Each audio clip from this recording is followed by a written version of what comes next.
Hello, welcome to this week's Keyboard Life Coach. Last time in the series of how to solo over the 5 chord, we talked about scale-based runs that you can do to handle that particular change.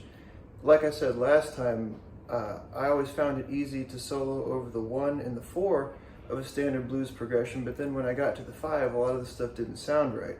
So you can reference that for ideas. And also today, I'm going to focus on chord-based runs to handle this particular chord change. All right, so the first thing is a pretty standard blues lick that I'll show you that actually goes really well over the 5 chord. And we're going to be in the key of E like last time, so I'm going to start on the 5 like this, and then go to the 4, walk your way down to there, and then we go back to the 1 like so. And this lick is like this.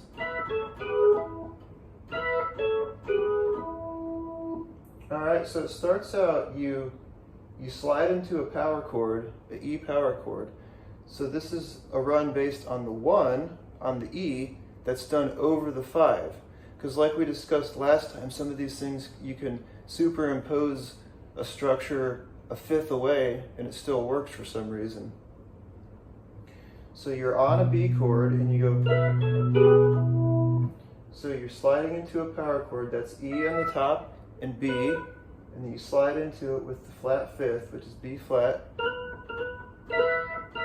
slide into it, and then go to an A chord, C sharp on the top, A, and then an E chord, B on the top,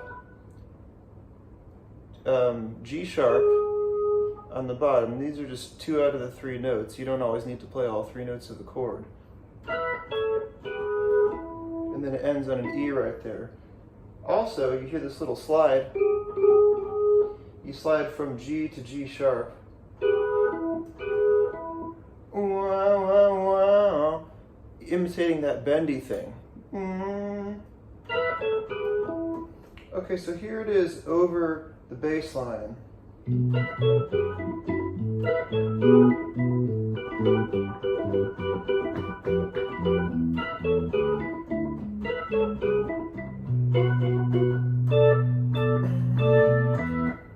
Alright, something like that. And you could also, if you want to get clever, you can do the reverse. You can start from down here.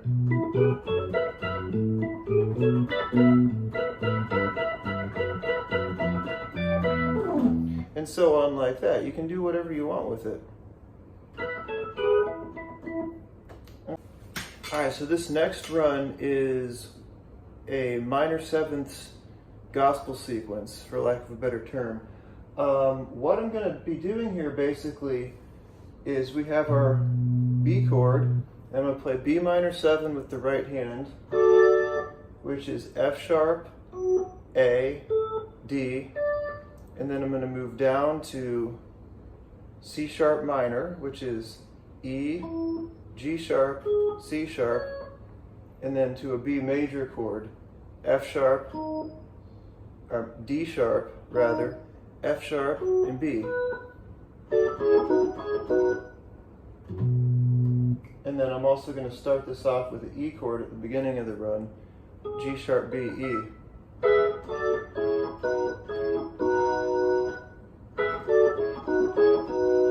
You put it together in a sequence, it sounds like a harmonized melody. There's a lot of cool stuff that you can do with this, which I'll show you in a little bit. Alright, so let's hear how this particular chord run over the 5 chord is going to sound.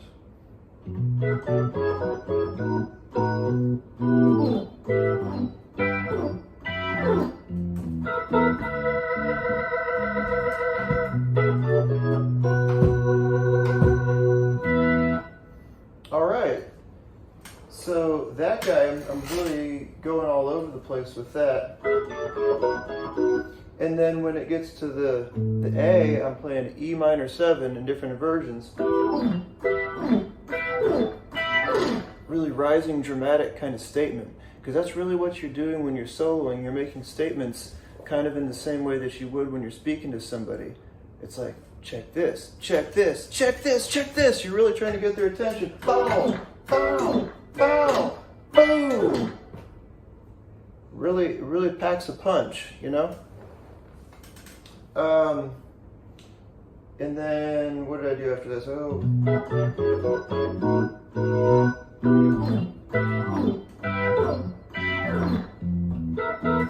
Leslie?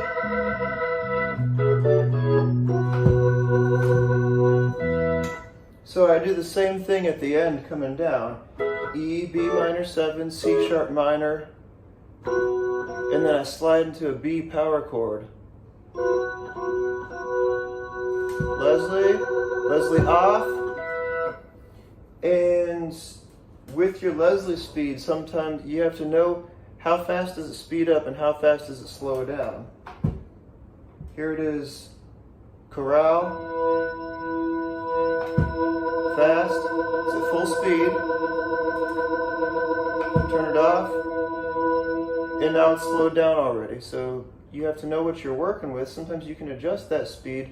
This is just how it came programmed out of the box with this one, and I just learned how to phrase with it the way it was, and I'm fine with that.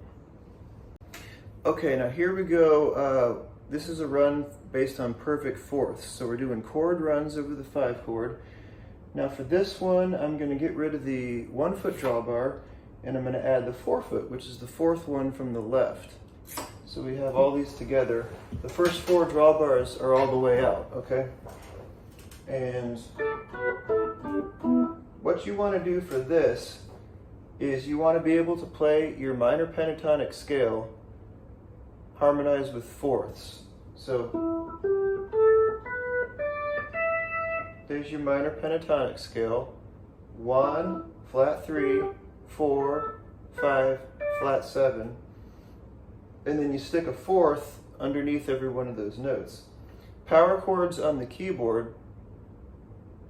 Power chord, by the way, is a chord that has only the 1 and the 5 present. To do them on the keyboard, you usually put the root on the top because it sounds better that way.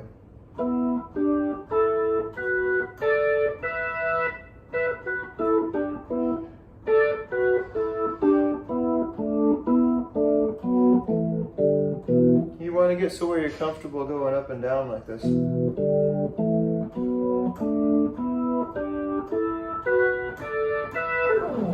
And bow! Hit the chord, and then slide down. Up at the top here, that's a power chord, and I'm sliding into it. A, B flat, B. Like that.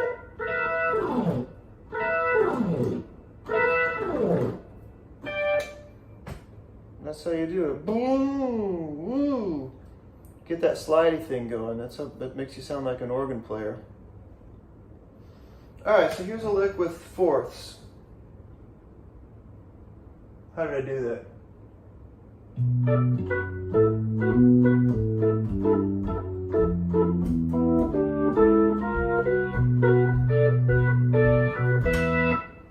Alright, so that one we're doing is starting with the D's, the highest note, harmonizing fourths. It's a little different than what I did. You can pretty much do anything with it.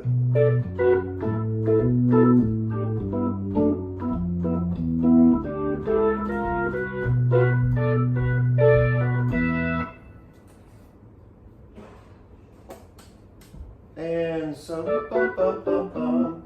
When I went on the way up, I started everything else staccato. Legato.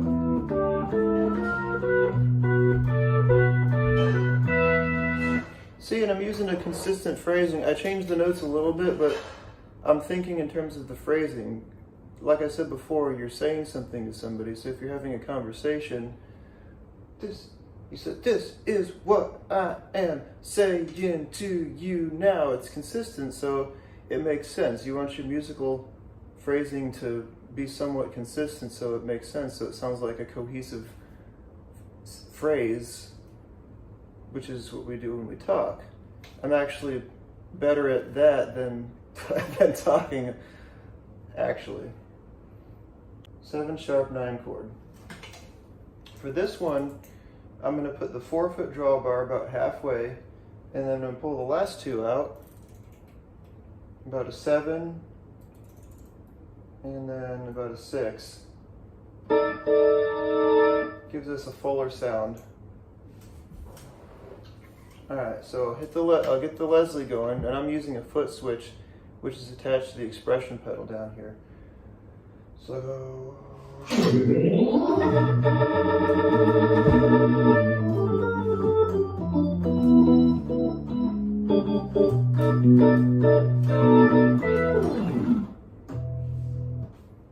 Alright, so all you have to do is you're holding the 7 sharp 9 chord. So what's a 7 sharp 9 chord?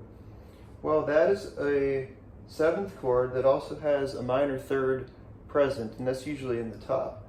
So a B7 sharp 9 is, your B in the bass, D sharp, which is the 3rd, A, which is the 7th, and then D, which is the minor 3rd. So you got a D sharp and a D.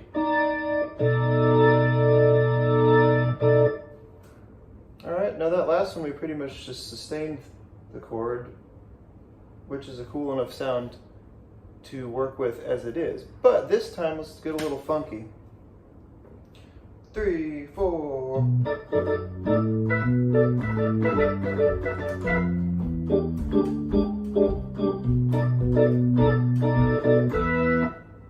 Alright, so that's another thing you can do with it. The variations are endless. Okay, this next one I'm going to push in the high drawbars, so only the first 3 drawbars are out, and then I'm going to turn the percussion on. Now this one, I call it the minor 1 4 toggle. It goes like this.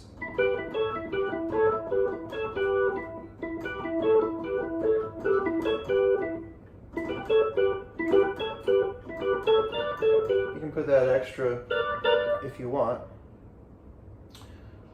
And we're doing this on the 1 chord, even though the bass is on the 5. Alright? Because a lot of times you can put a note pattern that's a 5th away and it'll still work. That's the thing that I keep coming back to, because we're trying to look for ways to sound good on the 5 chord. Alright, so this one is going to be like this.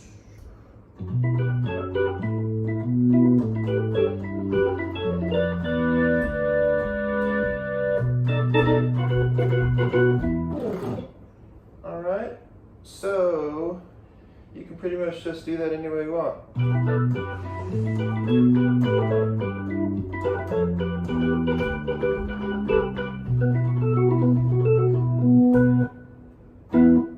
Yeah, you want to go to the 1 at the end of that, but you get the point. Here's another chord run that works over a lot of things. It doesn't matter if you're on the 5, the 4, or the 1 chord. And that is using a series of 1 and 2 chords in all their inversions to make really cool chord melodies. So what does this mean? Well, if you've ever heard the song River of Dreams by Billy Joel, this is kind of how during the piano solo, this is pretty much what he does. So I'm going to move to the key of G. So first of all, what we want to do is you want to get really proficient with all your inversions of your major chords. You want to be able to do that all the way up and down the keyboard, no problem. So like your G root position, first inversion, second inversion, root position. So that's step 1.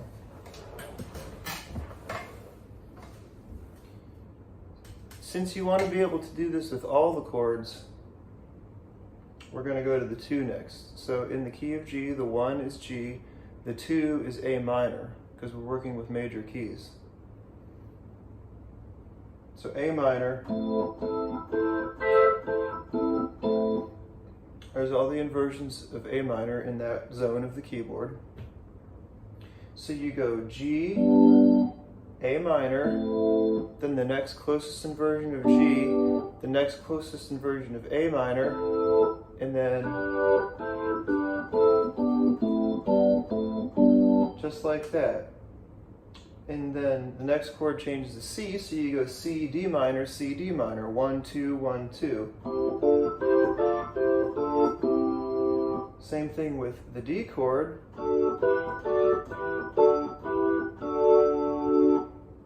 All 1, 2, 1, 2, 1, 2 with the next closest inversion that's available. All right, so here's a little style sample.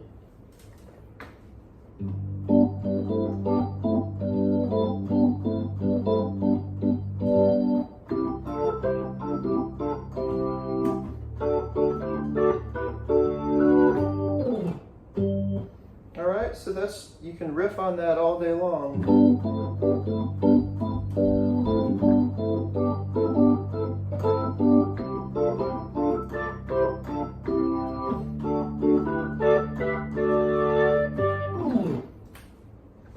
It's a very useful concept, and it also relates to the earlier run that I did.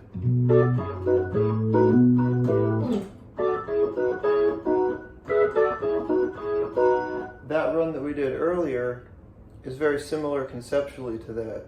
It's not exactly the same thing, but it's still the idea of using triads, 3-note chords that are close in position to each other.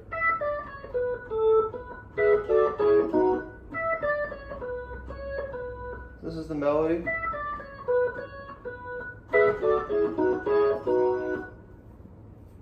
E chord, B minor 7, C sharp minor, B major, C sharp minor, B major.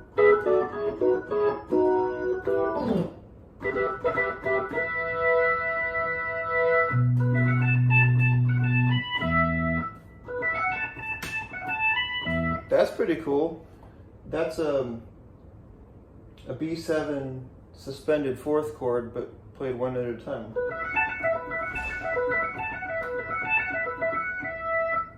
Another cool run. All right, thanks. I hope you can get something from this info today. See you next time.